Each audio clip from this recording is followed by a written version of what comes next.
Fue un pintor barroco, discípulo y yerno de Velázquez, pintor de cámara especializado en retratos. Dejó también vistas de ciudades, paisajes y copias de los grandes maestros, en los que, según Palomino, fue tan único y especialmente en las cosas de su maestro que es casi imposible distinguir las copias de los originales. Contrajo matrimonio con Francisca Velázquez de Silva, de solo 14 años, hija de Diego Velázquez y de Juana Pacheco, por las declaraciones de Manuel Agüero, criado de su majestad, en informaciones hechas para el ingreso de Melchor Mazo como seminarista en el monasterio del Escorial, en 1665, se sabe que era hijo de Hernández Martínez, natural de Alarcón, y de Lucía del Mazo, natural de Beteta, ambos de Cuenca, que vivieron de su hacienda por ser gente honrada y principal de esta dicha villa de Madrid. La boda con la hija de Velázquez se celebró el 21 de agosto de 1663 en la parroquia de Santiago, de Madrid.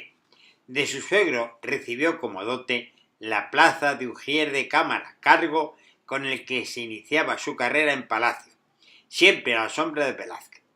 Del matrimonio nacieron al menos 8 hijos. En 1643 se formó la casa del príncipe Baltasar Carlos, del que fue nombrado pintor. En el curso del viaje a Zaragoza en 1646, en el que falleció el príncipe, recibió el encargo de pintar la vista de la ciudad, ahora en el Museo del Prado. Un año después, y por encargo del rey Felipe IV, marchó a Pamplona para pintar la vista de esta ciudad. En 1657 partió a Nápoles, donde la mayor de sus hijas, Inés, casada con Jerónimo Frafracanci, acababa de enviudar. Una parte del viaje lo aportó Velázquez y recibió además ayuda de palacio. Se encontraba de vuelta en enero de 1658. Un documento, un año posterior, solicitaba del rey casas de aposento. Indica que se había vuelto a casar y que era padre de otros 3 pequeños habidos con su segunda esposa, Francisca de Vega, el mayor de solo 3 años. No obstante, la relación con Velázquez seguía siendo estrecha y a la muerte del sevillano pasó a ocupar la plaza de pintor de cámara que se quedaba vacante. Volvió a enviudar en 1665 y contrajo matrimonio con Ana de la Vega, su cuñada. En 1666, a la muerte de Felipe IV, intervino en el inventario y tasación de las pinturas del Real Alcázar, que conocía bien, y entre ellas las que habían sido de su suegro. Falleció en 1667. Residió en las Casas del Tesoro, donde también había tenido su residencia Velázquez, y fue enterrado con su segunda esposa en la iglesia de San Ginés. La proximidad a Velázquez posibilitó a Mazo asimilar su estilo de tal modo que ha llegado a confundirse algunas de sus pinturas, y todavía hoy existen vacilaciones en la atribución de ciertas obras a uno u otro maestro. Pintor versátil. En la producción de Mazo se encuentran retratos de miembros de la familia real, vistas de ciudades y sitios reales, cacerías, paisajes, copas de Tiziano, Tintoretto, Veronés, Rubens y del propio Velázquez. Además, copia de alguna obra derivada de estos sin ser exactamente una copia. No se conocen encargos eclesiásticos y la pintura religiosa documentada se limita a la media docena de títulos mencionados en el inventario de los bienes de Francisca Blázquez, su primera esposa. El pequeño San Fausto, de la colección particular, es la única obra religiosa conservada de la producción de Mazo. Como pintor del príncipe Baltasar Carlo y de sus hermanas las infantas, y como pintor de cámara de Felipe IV y de Mariana de Austria más tarde, hizo los retratos de los miembros de la familia real, que constituyen el núcleo fundamental de su producción. El primer retrato de un miembro de la familia real que realizó fue el del príncipe Baltasar Carlos, a los 16 años de edad, el último que se hizo del malogrado príncipe, en pie, de negro, con el toisón al pecho y el sombrero de ala ancha en la mano derecha, con la que sujeta un guante por un dedal. Recuerda que posee e iconografía los retratos velazqueños de su padre el rey y de su tío el infante don Carlos. Una parte de su trabajo en palacio hubo de consistir en la reproducción de los retratos oficiales creados por Velázquez, y cuya técnica asimiló y llevó a un punto donde se aprecia en el reducido número de retratos enteramente originales.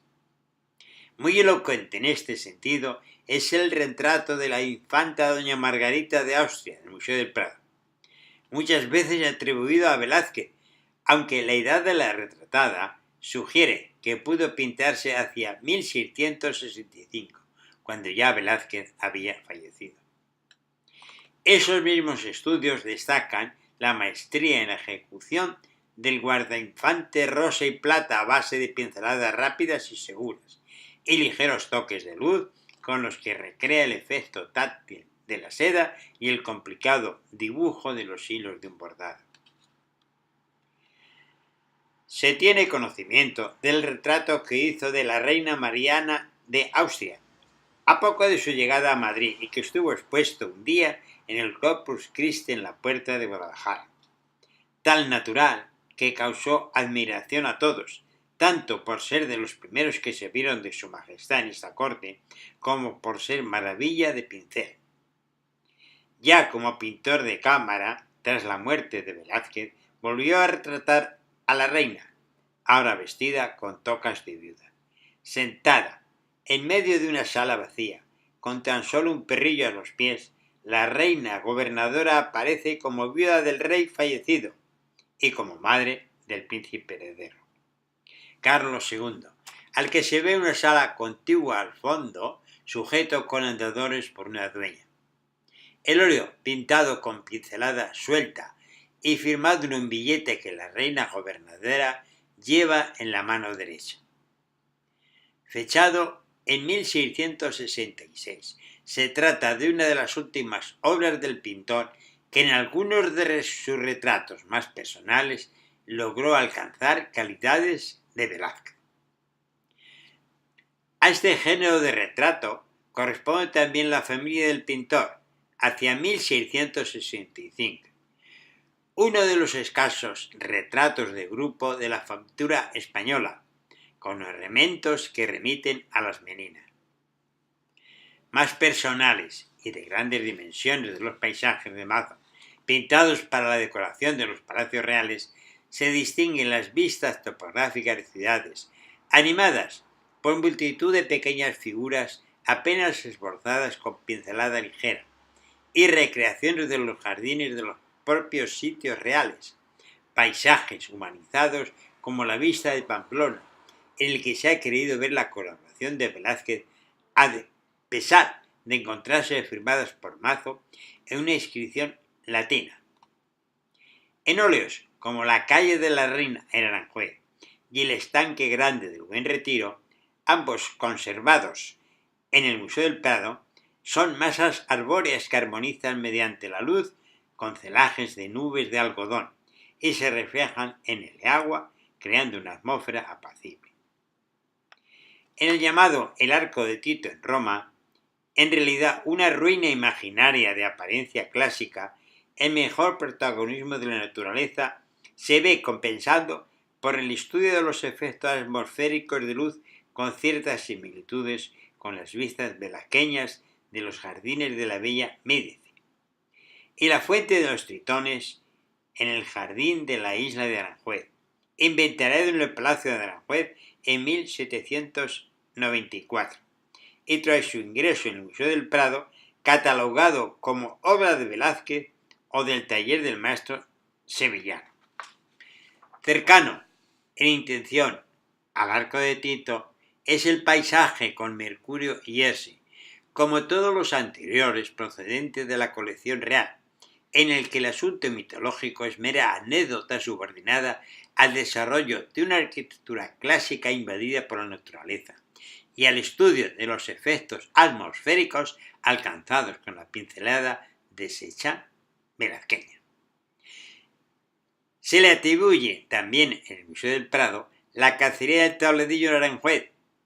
Como las vistas urbanas, se caracteriza por el manejo de la representación de personas y grupos en animada actividad, en este caso cinegética, y el dominio de las pequeñas figuras, rasgos que comparte con la tela real de su suegro.